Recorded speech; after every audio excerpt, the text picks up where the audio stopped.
नमस्कार सब राम भक्तों को राम राम। आज अरण्य कांड में अत्रि ऋषि की राम की स्तुति के बाद राम सीता समेत अत्रि ऋषि से कहते हैं, तब मुनि सन कह कृपा निधाना, आयसु होय जाऊं बन आना।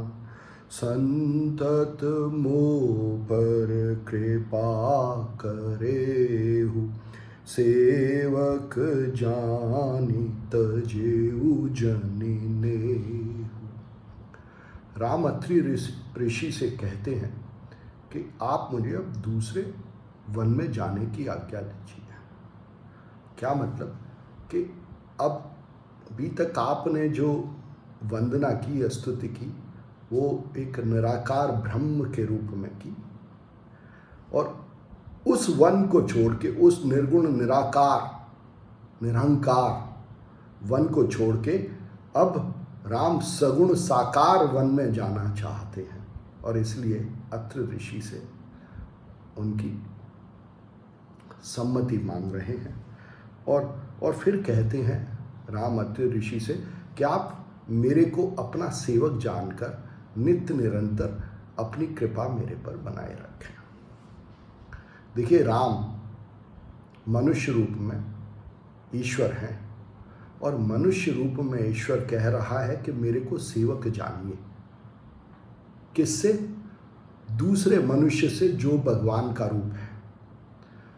तो ये देखिए कि मनुष्य रूप में भगवान हमेशा इस विश्व रूप के और दूसरे मनुष्यों के सेवक हैं।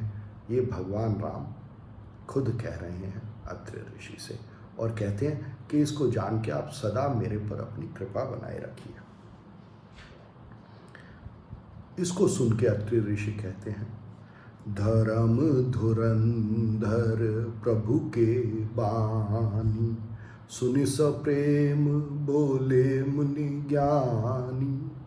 जासु कृपाज शिव सनकादि, चहत सकल पर मारथ वादी। ते तुम राम अकाम प्यारे, दीन बंधु मृदु बचन उचारे। भगवान राम की यह वाणी सुनकर कि वो अत्रि ऋषि के सेवक हैं, समस्त मनुष्यों के सेवक हैं, इस धर्म को सुनकर, उनके मनुष्य रूप में क्या धर्म है भगवान का, इस धर्म को सुन के बड़े प्रेम के साथ अत्रि ऋषि बोले कि जिस ईश्वर की, जिस राम की कृपा हमेशा मनुष्य रूप में जो बुद्धि है, जो अहंकार है, वो चाहता है, और हर मनुष्य जो ईश्वर को जानना चाहता है, जो ईश्वर का साथ चाहता है, जो ईश्वर को पाना चाहता है, उसको ईश्वर की कृपा चाहिए।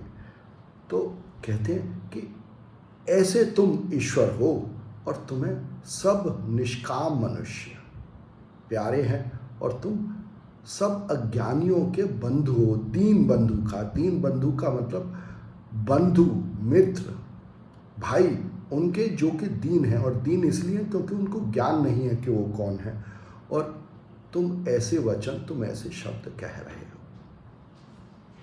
फिर कहते हैं, अब जानी मैं श्री चतुराई, भजी तो महे सब देव विहाई।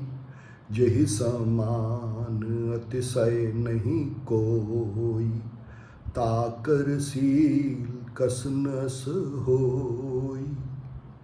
अत्रि ऋषि फिर कहते हैं राम से कि मैंने अब श्री की चतुराई जानी। श्री माने सीता, और श्री शरीर को भी कहते हैं। देखिए, श्री शरीर को ही श्री कहा गया। कहते हैं कि इस शरीर की चतुराई को मैंने जाना, क्योंकि ये शरीर हमेशा ईश्वर के भजन में लगा रहता है, ईश्वर को ही चाहता है, ईश्वर को ही जानना चाहता है। और फिर कहते हैं कि उस ईश्वर को जिसके समान और कोई दूसरा नहीं है, सिर्फ वो ईश्वर ही है और सब उसके अंग हैं। तो ऐसे उस ईश्वर के तुम राम रूप, तुम्हारा धर्म और तुम्हारा शील और तुम्हारे वचन उस ईश्वर जैसे क्यों न हो। फिर कहते हैं कि हे विधे कहूँ जाऊँ अब स्वामी, कहु नाथ तुम अंतर जामी, अस कही प्रभु बिलोके मुनि धीरा, लोचन जल बह पुलक शरीरा। अत्रि ऋषि राम से फिर कहते हैं कि मैं किस प्रकार से आपको अपने सामने से दूसरे वन में जाने के लिए कहूँ, एक सगुण साकार रूप वन में जाने के लिए कहूँ। आप तो अंतर्यामी हैं, आप हम सबों के अंतस की बात जानते हैं, क्योंकि आप हमारे अंदर ही विराजमान हैं। आप ही ने इस शरीर को, इस मन को, इस बुद्धि को, इस अहंकार को धारण कर रखा है। और ऐसा कह के अत्रि ऋषि राम की तरफ देखने लगे और उनके नयनों से आंसू बहने लगे और शरीर में पुलकावली आने लगी। तुलसी यहाँ पर छंद लिखते हैं, कहते हैं तन पुलक निर्भर प्रेम पूरन, नयन मुख पंकज दिए, मन ज्ञान गुण गोतीत, प्रभु में दीख जप तप का किए। अत्रि ऋषि के शरीर में पुलकावली आने लगी और वो राम के प्रेम में पूर्ण हो गए, निर्भर हो गए, और उनके नयन, उनकी आंखें राम के इस मनुष्य रूप में खो गई। और उस राम को जो कि मन से परे है, जो कि हर प्रकार के ज्ञान से परे है, मतलब जिसको जाना नहीं जा सकता, मन से नहीं जाना जा सकता, जिसका कि कोई गुण नहीं है या सब गुण उसी के हैं, और जो इन इंद्रियों से नहीं जाना जा सकता।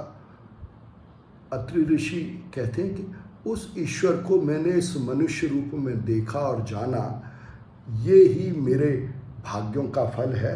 मैंने ऐसा क्या जप और तप किया जिसकी वजह से मैं उस ईश्वर को इस मनुष्य रूप में जान पाया, देख पाया, जिसको कि इंद्रियों से, मन से, ज्ञान से, गुणों से जाना नहीं जा सकता।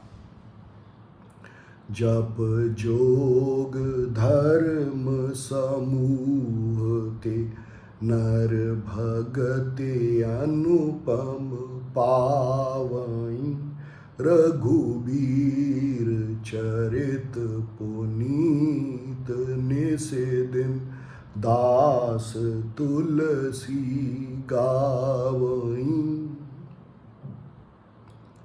अत्रि ऋषि फिर कहते हैं कि जप से, यज्ञ से, योग से और धर्म से, इनके समूह से मनुष्य को ईश्वर रूप में, ईश्वर के विश्व रूप में या ईश्वर के मनुष्य रूप में भक्ति प्राप्त होती है। और उस ईश्वर के इस मनुष्य चरित्र को दिन रात, जो यह दास है, किसका दास? जो कि दिखाई देता है विश्व रूप में और मनुष्य रूप में। तुलसी, तुलसी का मतलब ये है कि तुम जैसे दिखाई देते हो, लसी का मतलब है देखना, तो जो दिखाई देता है उसका दास मैं उस विश्व रूप के चरित्र को और मनुष्य रूप के चरित्र को दिन रात गाता हूँ। कलिमल समन दमन मन, राम सुजस सुख मुँह, सादर सुनहि जितिन पर, राम रहे अनुकूल।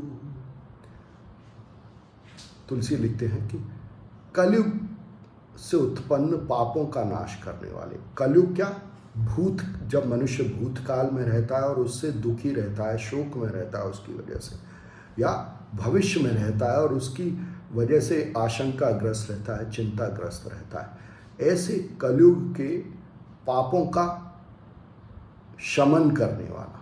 कैसे? आप कैसे शमन कर सकते हैं? जब आप अपने मन को कंट्रोल में कर लें। आपका मन ना तो भूतकाल में जाए, ना मन भविष्य में जाए, मन आपका आज में रहे।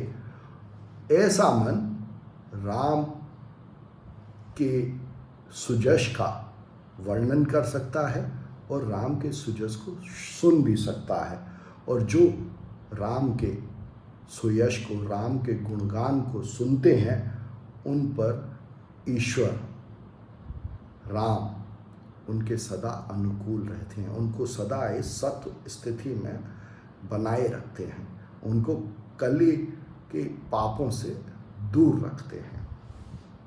कठिन काल मल कोस धर्म न ज्ञान न जोग जप, परे हरि सकल भरोस, राम है भजहि ते चतुर नर। कहते हैं कि ये कलिकाल बहुत कठिन है और यह सब प्रकार के पापों का कोश है, खजाना है। और इस कलिकाल में न तो धर्म है, न किसी प्रकार का ज्ञान है, न किसी प्रकार का योग है, न किसी प्रकार का जप है। और इन सबों को छोड़कर इस कलिकाल में जो राम को भजते हैं वो ही चतुर हैं। जो राम को जानने की कोशिश करते हैं, जो राम को प्राप्त करने की कोशिश करते हैं, वो ही चतुर हैं।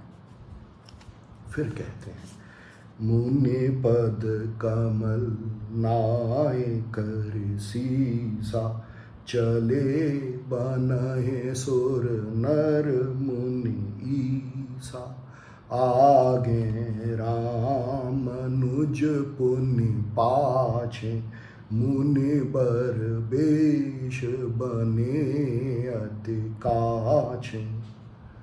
तुलसी कहते हैं कि मुनि को, अत्रि मुनि को प्रणाम करके राम लक्ष्मण और सीता के समेत वन में आगे चले और राम को ईसा कहा। सुर नर मुनि ईसा, मतलब ईश किसके?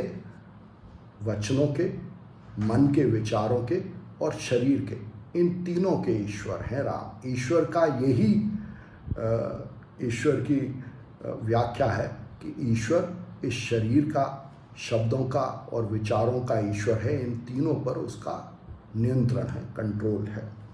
और फिर कहते हैं कि आगे आगे राम है और लक्ष्मण पीछे हैं। और ये ऐसे है जैसे कि, और दोनों ही मुनि का वेश धारण करके चल रहे हैं। और फिर कहते हैं, उभय बीच श्री सोहय कैसी, ब्रह्म जीव विच माया जैसी। कहते हैं कि राम और लक्ष्मण के बीच में श्री चल रही हैं और वो ऐसी हैं जैसे कि ब्रह्म और जीव के बीच में माया चल रही है। तो राम को ब्रह्म बताया, लक्ष्मण को जीव बताया और सीता जी को श्री कहा और फिर कहा माया। तो इस शरीर को माया कहा। इस शरीर से ही मैं, मेरा, तू, तेरा उत्पन्न होता है। इसलिए इस शरीर को श्री भी कहा और इस शरीर को माया कहा। और राम जो कि आत्मा है उसको ब्रह्म कहा। वो उसमें सब समाये हुए हैं, वो सबों के अंदर है और उसी ने पूरे विश्व को, हर मनुष्य को धारण कर रखा है। उसको राम को ब्रह्म कहा। और मन को जीव कहा। लक्ष्मण जो मन का रूप है उसको जीव कहा, क्योंकि वो जीव माया, जब आत्मा माया के प्रभाव में आती है तो वो जीव रूप ले लेती है। तो मन मेरे में, मैं और तू में जब खो जाता है तब आत्मा से अलग हो जाता है। तो इसी का वर्णन किया तुलसी ने कि तीनों जा रहे हैं वन में, पर तीनों अलग अलग हैं। राम आगे, बीच में श्री और मन पीछे। यह राम की उनके अंगों के साथ व्याख्या है तुलसी की। धन्यवाद।